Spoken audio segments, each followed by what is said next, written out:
Muito boa tarde, pessoal. Eu sou o professor Décio, da área de filosofia, aqui no Ana Pinto Duarte Paz.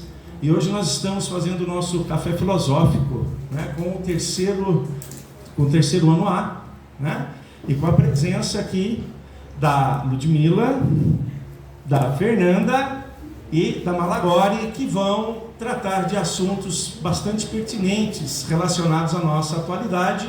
Lembrando que esse é um projeto da área de humanas, então todos os profissionais da nossa área, né, nosso PCA Garupi, e todos os professores estão envolvidos nesse projeto. Vamos iniciar agora o nosso bate-papo aqui, bem descontraído, com as meninas e com a participação de todos os alunos do terceiro A. Um bom café para vocês, meninas. Muitas pessoas elas já conhecem o que é escravidão, mesmo porque a gente já trata disso desde o início da nossa vida acadêmica, praticamente, porque nosso país é um país construído em cima da escravidão. E muitas pessoas já acham que a partir de 1888 a escravidão já não existe mais, já aboliu, e é isso. A gente somos pessoas livres que tomam nossas próprias decisões e, enfim.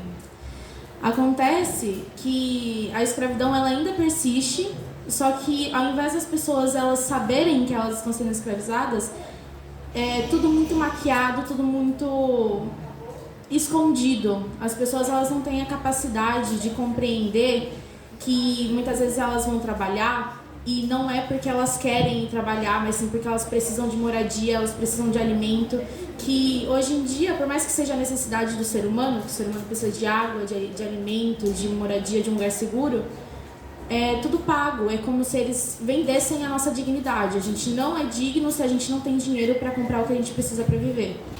Um exemplo de escravidão moderna que a gente pode dar é o caso de uma mulher, mãe solteira. Não, obrigada.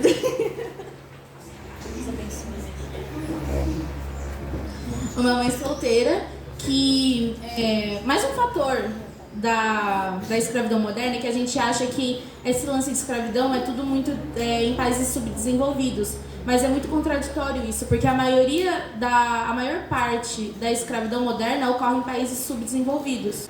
Normalmente os países com a renda mais alta são os que mais sofrem com a escravidão moderna. E a história dessa mulher é que ela era mãe solteira e ela tinha, se não me engano, 5 empregos para sustentar a filha dela. E trabalhava os 3 turnos, e o dia que ela só tinha um emprego no dia, trabalhava só um turno, é o dia que ela tinha de livre, porque era 7 dias por semana, 24 horas por dia trabalhando. E isso tudo para conseguir ter uma moradia e conseguir pagar a comida para a filha dela. Ela não consegue comprar roupa o suficiente, não consegue comprar outras coisas, ou, sei lá, desenvolver o dinheiro dela para lazer, que isso também é um direito nosso, muito embora a gente cresça acreditando que lazer é luxo, não seja. Ela não tinha condições de, mesmo tendo 5 empregos, o governo ainda tirava uma taxa do salário dela, porque acreditava que pelo fato dela ter tanto trabalho assim, ela tinha dinheiro, mas não era assim que funcionava. Eu acho que o que você acabou de dizer sobre o caso da mulher também se encaixa bastante na atualidade do Brasil. Porque hoje em dia a gente vê pessoas com vários e vários empregos, mas que não conseguem sustentar a própria casa. Tipo, a gente tem casais que trabalham, morrem trabalhando, porém no final do mês ainda tem conta para pagar porque não fechou e não conseguiu. Não consegue colocar o sustento na mesa porque é tudo muito alto e literalmente se encaixa no Brasil que a gente vive hoje em dia. Bom, eu vou falar da liberdade de expressão. E o que é a liberdade de expressão? É simplesmente você expressar a sua opinião, só que a partir do momento que você meio que quebra o que eu e várias outras pessoas, com certeza, chamamos de limite, você quebra ela, tipo, eu quero expressar minha opinião, mas eu vou expressar ela disseminando meu ódio, meu preconceito, enfim. E a partir do momento que você cita todo esse ódio, esse preconceito, já não é mais a liberdade de expressão, você está praticando um crime. E isso é muito, muito presente, infelizmente, né, muito presente. O povo não entende que liberdade de expressão você tem que vir acompanhado de responsabilidade. Você tem que ver o que você está falando, você tem que prestar atenção tudo bem você expressar a sua opinião, mas não ao ponto de querer machucar o próximo. E a gente vê muito isso nas redes sociais, porque para as pessoas é muito mais fácil você citar todo esse ódio que você tem e dar a sua opinião, entre aspas, quebrando todo o seu limite, atrás de um perfil e de um usuário na internet, do que você falar olhando para a pessoa. Então eles simplesmente se covardes, eles se escondem atrás de perfis falsos. E também é muito, muito atual esse tema. Vem na homofobia também, no movimento LGBTQIA+, vem na questão religiosa, na questão política. E, pra mim, essa liberdade de expressão, ela significa ali, principalmente, responsabilidade, e responsabilidade, gente. E senso. Senso, muito senso. Isso que a Fernanda disse entra muito também naquela questão de, tipo, você é livre, você entra muito naquele negócio de Sartre, que você é dono da sua liberdade e você é condenado a ser livre. Só que a partir do momento que você interfere na liberdade do outro, já deixa de ser liberdade e passa a ser opressão, entendeu?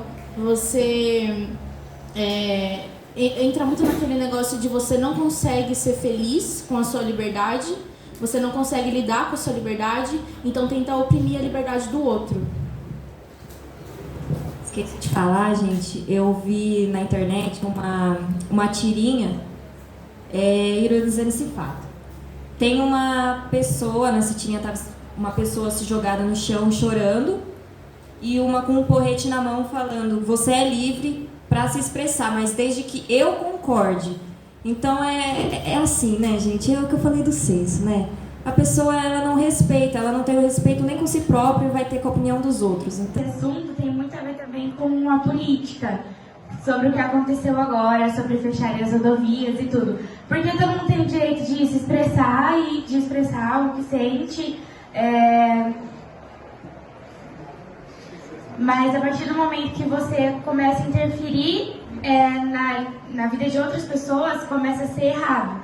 Então, por exemplo, o que eles fizeram de fechar as rodovias, tinham pessoas passando mal nas rodovias, tinham senhoras que estavam passando mal em ônibus, tinham pessoas que perderam tratamento, entre outras coisas, que estavam marcadas e não conseguiam passar, produtos que estragaram, muita coisa, porque as pessoas passam do limite do que é ter liberdade ou não. Por exemplo, a democracia que a gente tem aí, a gente viu a democracia, você tem que aceitar ela, você perdeu e é isso, daqui 4 anos você volta de novo.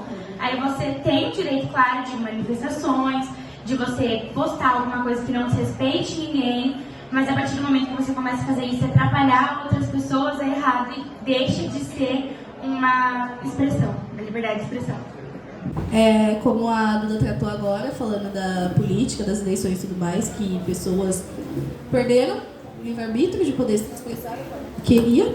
E o que eu acho engraçado é que eles literalmente pregavam, durante as manifestações deles, eram que aqui a gente está fazendo a nossa liberdade de expressão.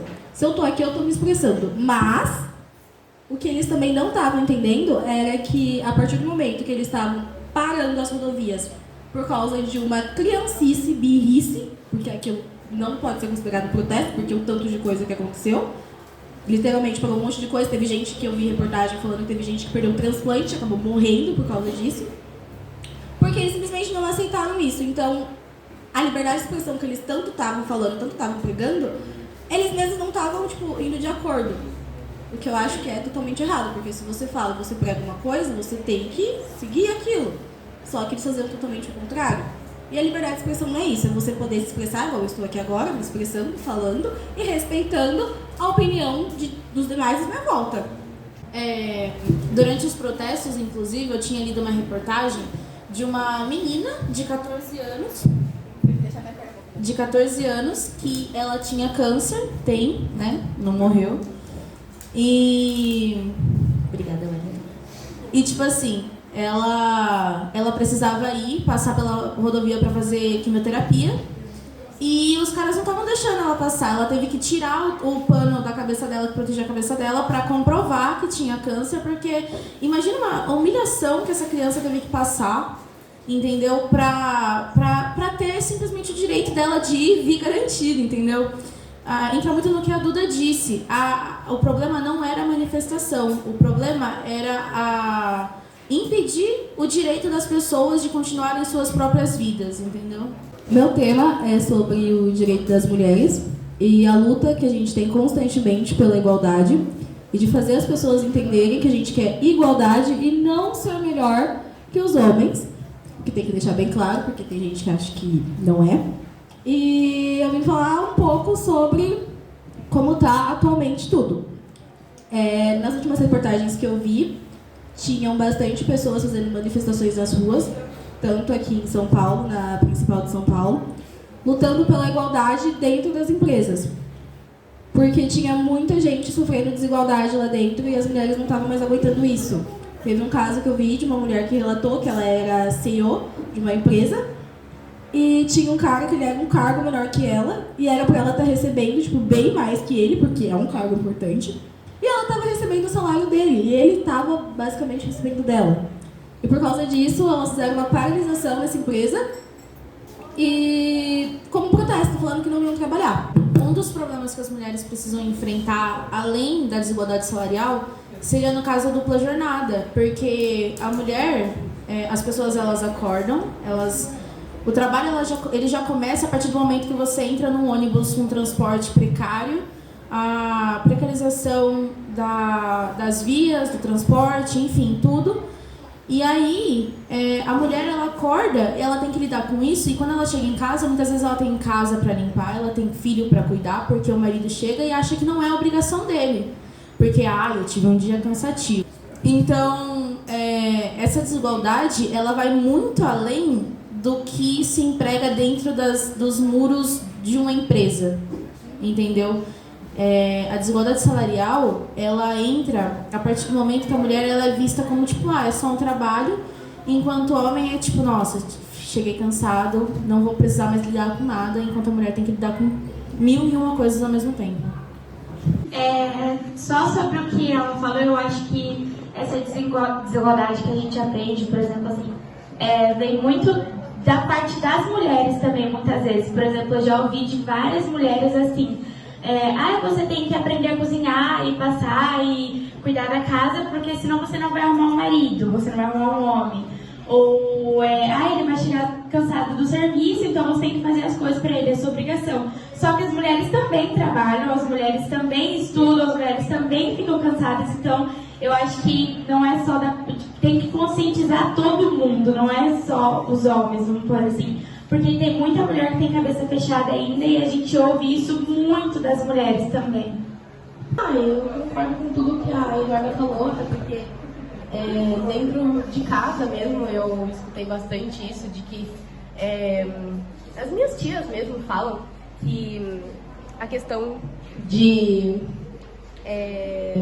ser praticamente submissa ao homem, e eu não gosto de forma alguma disso, mas, né, eles têm, tipo, ai, que bacana!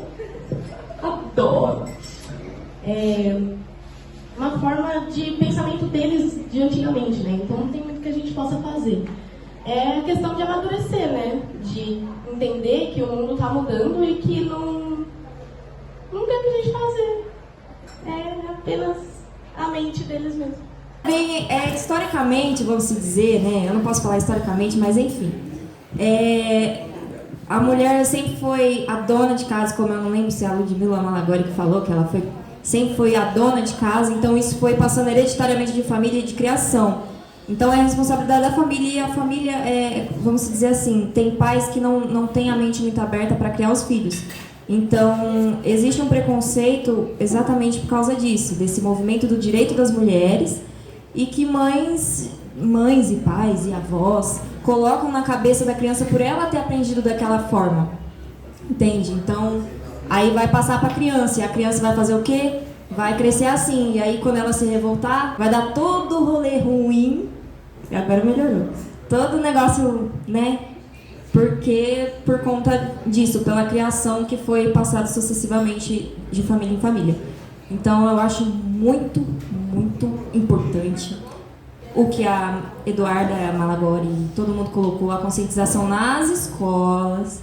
Na continuidade na fala da Fernanda, a conscientização nas escolas é o mais importante, porque não adianta nada a gente estar aqui falando que, porque em casa tem que ter educação, pilar, bonitinho, só que a criança em casa que não tem. A escola tem o dever de ensinar e mostrar como que é, que tipo, é igual, não é melhor nem pior, é igual, literalmente igual, o esforço que você tem, ela também tem, o que ela tem, você também tem. Então, tipo, a escola em si tem que ensinar desde pequenininho, lá no prezinho, creche, berçário, essa conscientização, porque não adianta a gente só tacar a culpa nos pais, sendo que a gente também tá mais tempo na escola do que com eles. E a gente também tem aqueles pais cabeça dura, que seguem a religião à risca, que independente, a Bíblia tá falando que é assim, assim, assim, assim, assado, vai ser assim, assim, assim. Não vai mudar, então também tem trabalho aqui na escola, eu acho que é isso. Só para comentar a fala da Ludmilla, é que assim, muitas vezes os pais eles não têm a consciência de que podem fazer alguma coisa melhor. Muitas vezes pode ser que eles não estejam fazendo aquilo por mal, pode ser que eles sempre aprenderam daquela forma, então é daquela forma que eles podem explicar para você, porque eles não tiveram contato com outras formas de talvez passar a informação. E não deixar que todo o conhecimento da criança seja fornecido somente pela família faz com que a criança possa conhecer outros meios, que a menina ela possa entender que a mulher também tem um lugar dela dentro dos lugares, entendeu? Dentro dos espaços. Dando uma continuidade aqui no assunto do direito das mulheres, como você falou agora que a menina tem que saber do espaço dela, do lugar dela, a gente estava falando sobre a escola ter o direito de ensinar sobre o lugar dela. E a gente também pode falar agora sobre o dever da escola de... como é o mesmo nome? Esqueci a palavra. De ensinar a criança quando ela pode ou não estar sendo aceitada. Vamos falar disso agora? Vamos falar disso agora, então. Da escola conscientizar. Mas, continuando a falar dela, tem muitos pais que têm, vamos dizer, a família tem um preconceito com educação sexual, cara.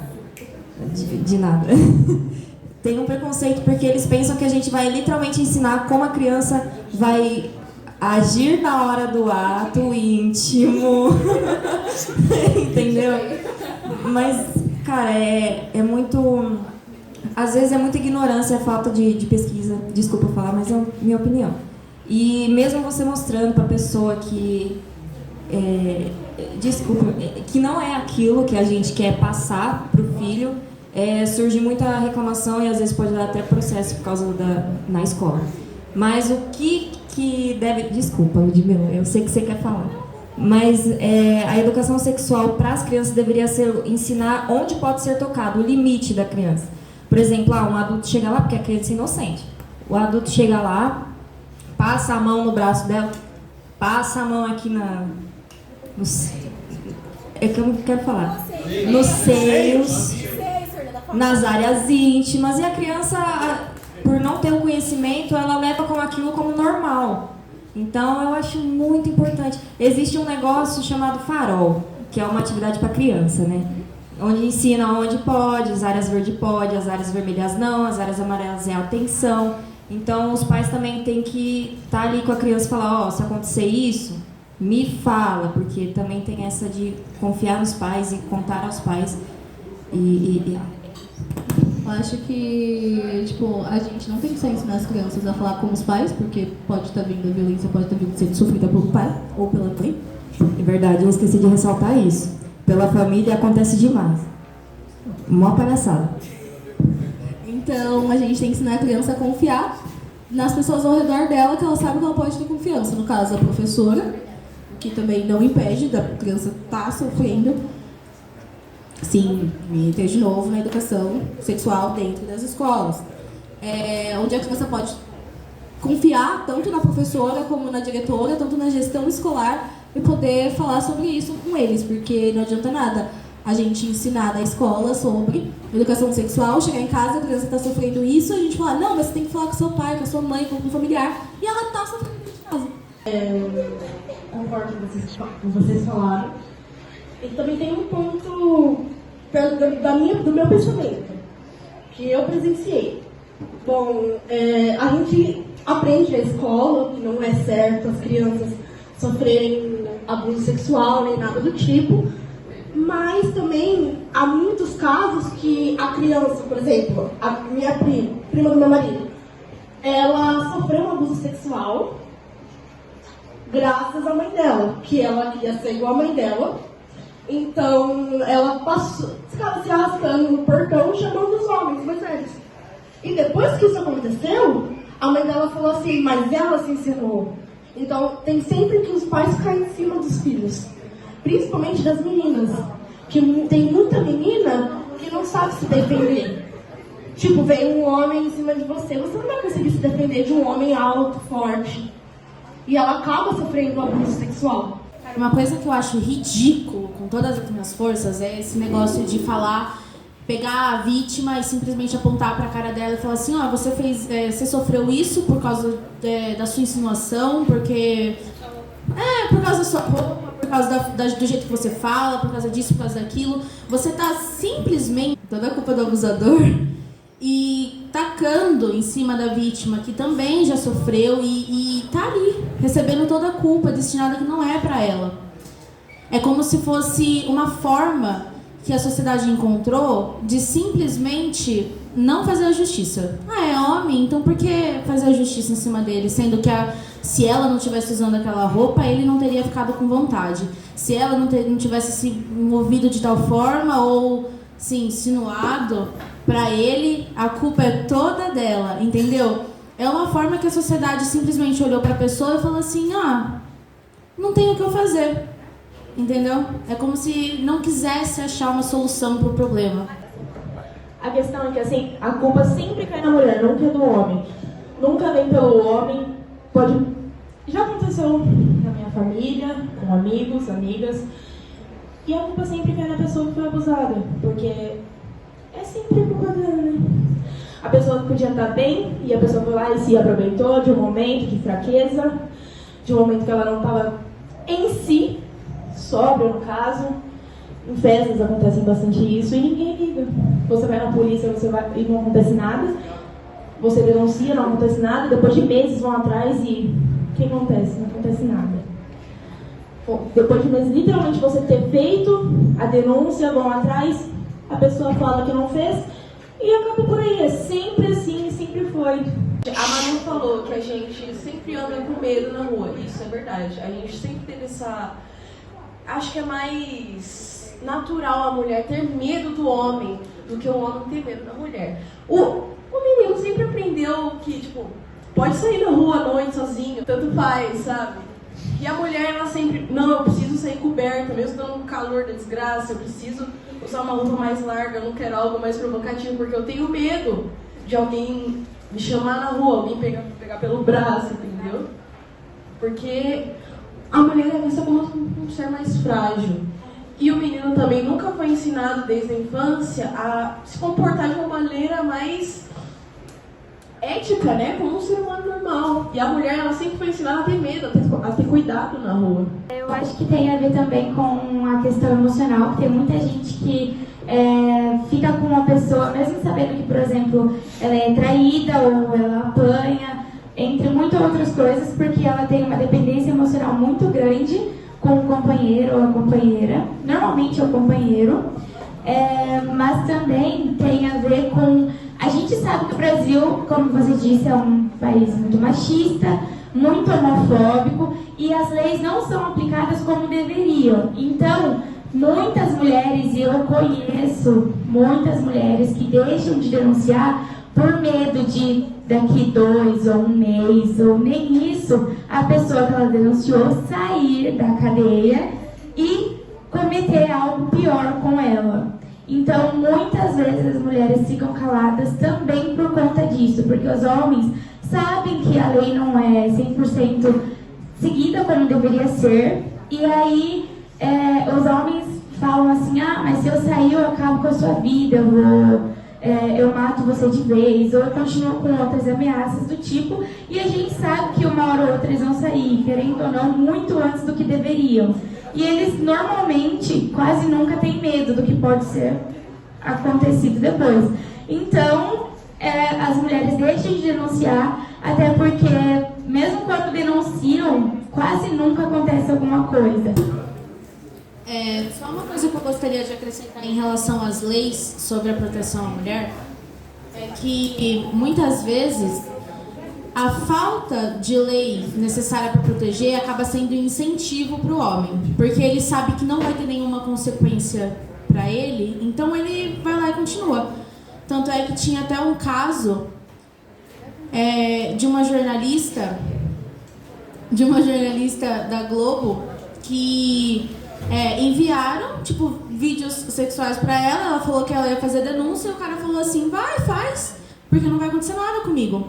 E até ameaçou ela, caso ela fizesse denúncia. E para isso, não precisa muito longe. Ontem mesmo, não, mentira, na sexta-feira, aconteceu de uma mulher ela ser morta porque ela tinha se divorciado do marido, o marido não aceitou, chegou e matou ela lá na Vila Ana. Acabei de falar, literalmente, a gente vira pro homem e fala, tchau, beijo, não quero mais. E você recebeu o oi, então é pro caixão aí, ó. Você morde dentro do caixão, o que tem que fazer? Sabe, eles sabem que a lei é falha e que não vai proteger a mulher de forma alguma, porque as leis brasileiras são falhas e vão continuar sendo falhas. Complementando a fala dela, que